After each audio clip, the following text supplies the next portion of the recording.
we start the tour. Finally, we get to start the tour. But this gentleman, the magnificent personality, yeah, I can feel his charisma from the dome. Yes, the gentleman interred beneath this dome, you see, with a zigzag, with the wavy lines like ancient Egyptian hieroglyph, the laconic art of coining icons.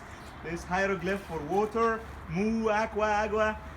This man who is interred beneath this dome dominated the political life and the science and the history and the geography, the geology of his time in the first half of last century. Ahmed, Moḥammad, Makhlūf, Ḥasanēn, Pasha al-Būlākī.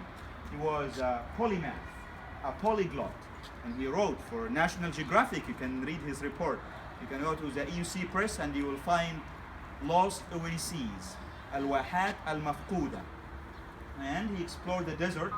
His grandfather was the last admiral of the Egyptian Navy. And when the British asked him to hand over the Navy, he kept sailing and sailing as if he were searching for Malta. Then he uttered famous words, Malta, ma fish Malta.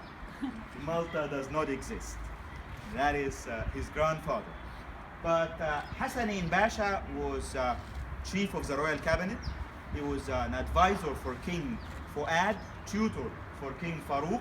He was the chief of the royal cabinet. I mentioned that, right? He was a pilot, a grand traveler, Sir, Pasha. He was a diplomat, an Olympic athlete. Tried to fly all the way from Europe to here. And he was so much in love with the desert, enamored with the desert. And I quote, "It is as if you were deeply in love with a beautiful but cruel woman. She treats you badly and the whole world crumples in your hand. At night she smiles on you and there is no place more worthy to be than the desert." Ḥasanēn Pasha, as an explorer, was the first to spot the rock carvings. Today you get a fellowship from American Research Center or the Ford Foundation to explore the desert, but he was the first to identify and to discover the rock carving, the petroglyphs. You can have a hieroglyph, but this is a petroglyph, much more ancient, from the foundation year, the formative years, that predates dynastic Egypt, pre-dynastic. We're talking about rock carvings, petroglyphs carved on the rocks, gazelles and all kinds of animals, dazzling array, fascinating time. So this is Ḥasanēn Pasha. Sadly, he was killed.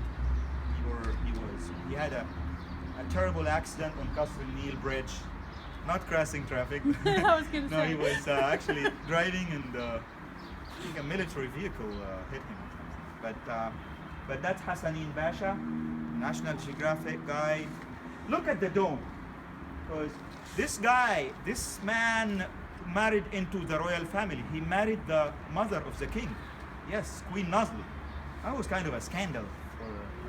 It was bothering Farouk, although he was a power behind the throne. And you can see, once he died, King Farouk, just on the slippery slope, and that was end of Farouk, he started to expedite, to precipitate his demise, the end of the Farouk.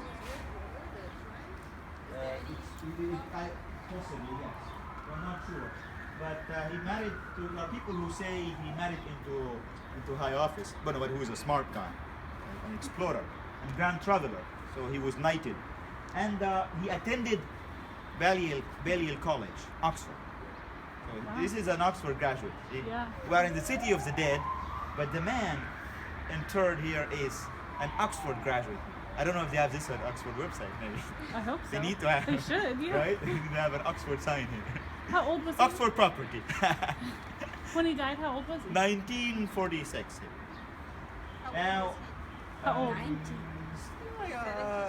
probably Old man. Maybe in his 40s. Probably. Oh, he was young. I need to He's double very, check. very young. I need to check on that.